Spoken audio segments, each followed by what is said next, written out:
c'est mon smartphone pliable préféré. Voilà, c'est dit. J'ai testé le Samsung Galaxy Z Fold 8 avec son format passeport si particulier et malgré mes craintes, malgré mes réticences, et ben ce format-là, il a vraiment su me séduire. Alors attention, j'ai dit que c'était mon préféré, mais j'ai pas dit qu'il était parfait. Loin de là, il y a même 2 gros défauts dont il va absolument falloir que je parle. Mais avant ça, j'ai envie de commencer par ce que j'ai adoré.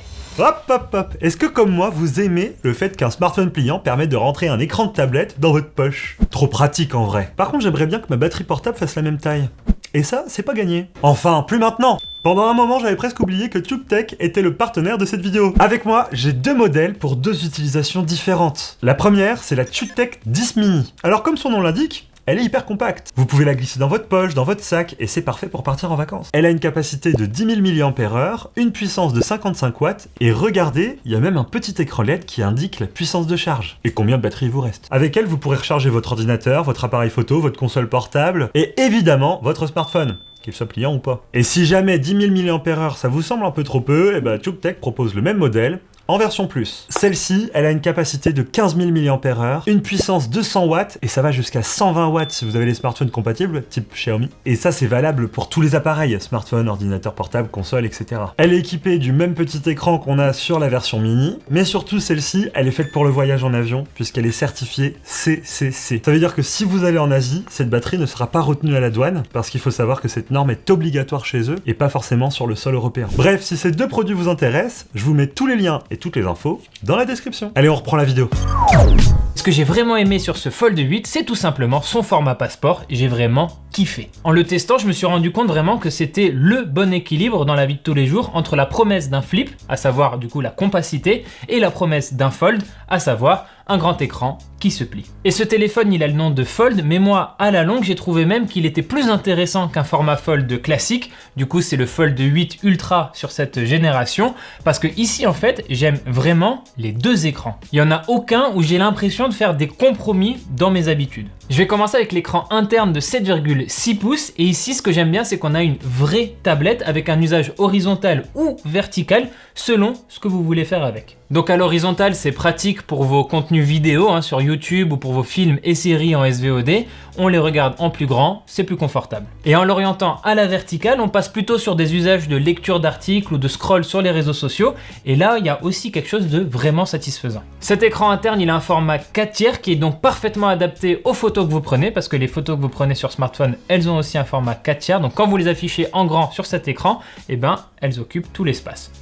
Là aussi, c'est satisfaisant. Du coup, je le dis et je le répète, je préfère l'écran interne de ce Fold 8 petit format que celui du Fold 8 Ultra qui a un format de Fold classique où l'écran interne est trop carré et du coup, l'orientation de cet écran interne trop carré n'a pas beaucoup d'incidence sur vos usages, alors qu'ici, il y a un vrai truc. Il y a une vraie différence d'usage selon la manière dont vous tenez le téléphone et du coup, je trouve ça beaucoup plus intéressant, beaucoup plus pertinent. D'ailleurs, même sur le multitâche, ce Fold 8 Passport, il peut faire du mal au Fold 8 Ultra, alors que normalement, la productivité, c'est vraiment l'argument du grand Fold 8 Ultra. Pourquoi je dis ça? Parce que ici, quand je veux afficher 3 applications en même temps, elles s'affichent côte à côte à la verticale, alors que la disposition de 3 applications en même temps sur un Fold 8 Ultra, sur ce format très carré, je le trouve pas du tout aussi pratique. Bon après, entre vous et moi j'utilise jamais 3 applications en même temps, mais quand même, je voulais vous partager cet exemple parce que je le trouve parlant. Au-delà de ça, sur cet écran interne, Samsung a fait un gros travail sur la pliure interne. Franchement,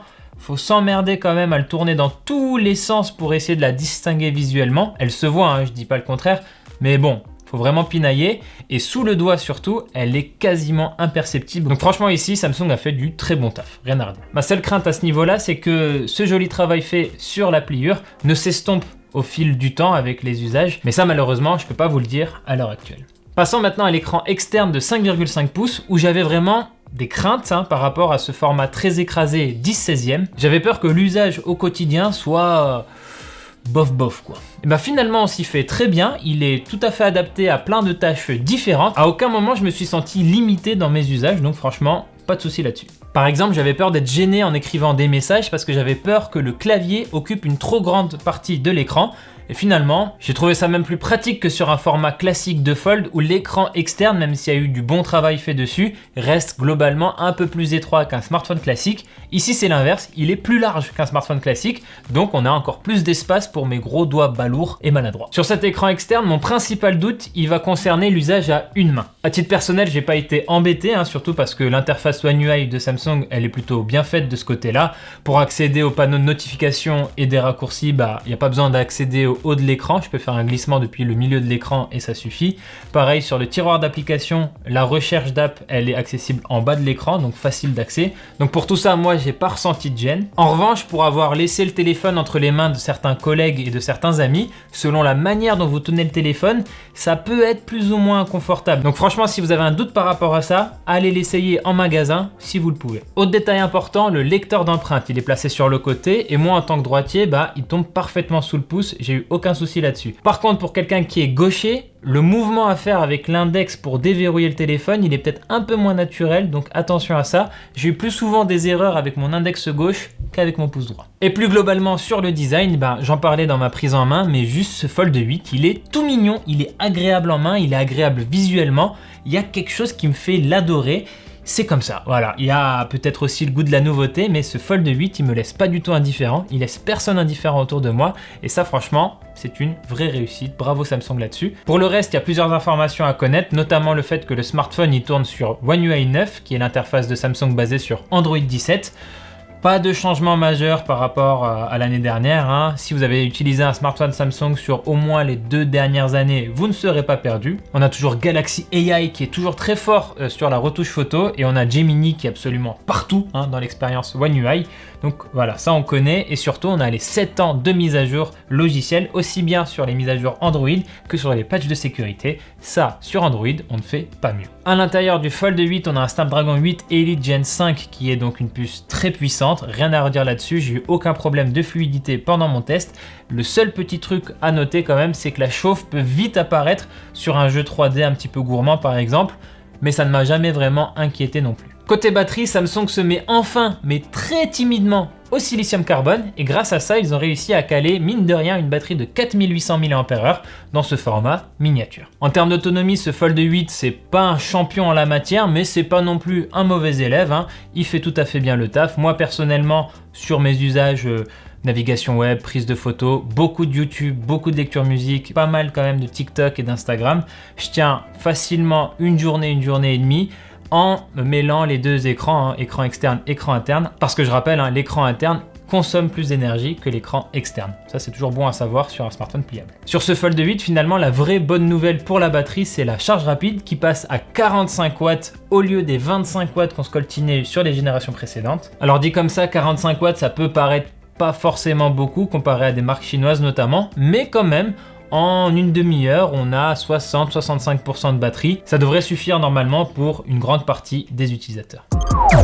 Maintenant, il faut que je vous parle quand même des points qui m'ont dérangé sur ce Galaxy Z Fold 8 et je vais commencer par un petit bémol, l'absence de Flex Mode. Pour rappel, le Flex Mode, c'est cette option logicielle des smartphones pliables de Samsung qui permet d'adapter la surface quand vous utilisez le smartphone en position assise ou semi-pliée si vous préférez. Sur ce Fold 8, cette option, elle n'existe tout simplement pas. Alors c'est pas si grave parce que sur YouTube, par exemple, dans l'orientation verticale, de base, l'application affiche la vidéo sur la partie supérieure, donc c'est pas si mal. Le vrai défaut ici, c'est la charnière. Samsung a fait des ajustements pour faciliter l'ouverture du smartphone et c'est plutôt intéressant. Mais du coup, en conséquence, quand vous essayez d'avoir le smartphone à 90 degrés, c'est difficile d'avoir le bon point d'équilibre. On se retrouve vite avec un smartphone qui s'ouvre comme ça. Surtout que quand on veut utiliser un smartphone pliable dans cette position-là, on n'est jamais à 90 degrés parfaitement, on est plutôt sur un écran orienté vers le haut pour être facile à regarder. Donc moi j'ai une petite solution, quand je veux avoir les mains libres et regarder une vidéo, j'utilise en fait l'écran externe et je le positionne comme ça sur une table. Sachez d'ailleurs qu'il y a des options dans les paramètres qui permettent de ne pas verrouiller automatiquement le smartphone quand on le referme, donc ça facilite le passage de l'écran interne à l'écran externe. Mais attention, je vous ai pas encore parlé des 2 gros défauts que je mentionnais en début de vidéo. Le premier gros défaut, vous le voyez peut-être à l'arrière, c'est l'absence de téléobjectif. Alors en soi, sur la qualité des photos en grand angle, en ultra grand angle, en mode portrait, j'ai rien de particulier à redire, c'est de bonne facture, c'est satisfaisant. Mon vrai problème, c'est la frustration. J'ai de la frustration parce que sans téléobjectif, même si les deux autres capteurs sont bons, eh ben on perd forcément en polyvalence photo, et ça sur un smartphone vendu à 2000 €, c'est un vrai problème. Et en plus de ça, on n'a même pas le meilleur capteur photo de Samsung, celui à 200 mégapixels qu'on a sur le S26 Ultra par exemple. Ici, on a deux capteurs à 50 mégapixels chacun et qui sont plutôt du niveau d'un S26 ou d'un S26 Plus. Donc c'est tout à fait correct, c'est tout à fait ok, il n'y a pas de vrai défaut à proprement parler,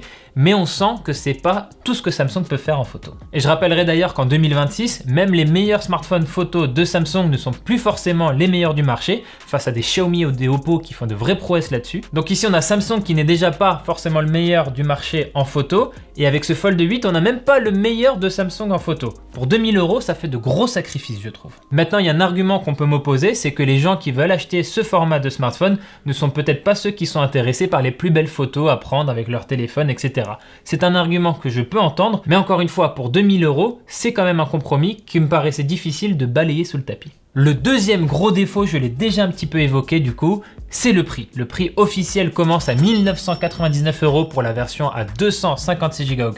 On a ensuite des versions à 512 Go et 1 Teraoctet qui sont évidemment plus chères encore. Et finalement, ce qui m'embête le plus ici, c'est que je vous disais que ce Fold 8, il trouvait le bon équilibre, le bon milieu entre un flip et un fold, mais malheureusement, son prix n'est pas au milieu entre un flip et un fold, on est quand même beaucoup plus proche du Fold 8 Ultra et ça je trouve ça un petit peu dommage. Bref, s'il fallait résumer mon avis sur ce Galaxy Z Fold 8, je parlerai quand même d'un coup de cœur pour le format. J'ai vraiment hâte d'en découvrir plus de ce genre de smartphone et ça me rend notamment impatient de découvrir le premier iPhone pliable qui devrait avoir un format extrêmement similaire. Et je précise aussi que j'avais bien aimé les formats similaires sortis par Huawei mais qui sont malheureusement réservés à la Chine et en plus dépourvus des services Google. Donc bon, un peu difficile de comparer. Par contre, ce réel coup de cœur que j'ai eu pour le format ne me fait pas oublier le compromis quand même important qu'il y a sur le téléobjectif photo. Sur un Fold, ne pas avoir de téléobjectif photo, franchement, ça a du mal à passer pour moi. Et j'ai du mal aussi à passer outre le prix officiel, même si je sais que beaucoup d'entre vous trouveront des bons plans, de bonnes affaires ici et là. J'espère que ce Fold 8 verra son prix bien baisser pendant les périodes de fête pour celles et ceux qui voudraient éventuellement se faire plaisir. Voilà, c'est tout pour cette vidéo. Merci de l'avoir regardé jusqu'au bout. N'hésitez pas à vous abonner à la chaîne YouTube de Frandroid et à nous retrouver sur tout plein de réseaux sociaux. On est partout, à peu près partout en tout cas. Et moi je vous dis à très bientôt dans une prochaine vidéo sur Frandroid.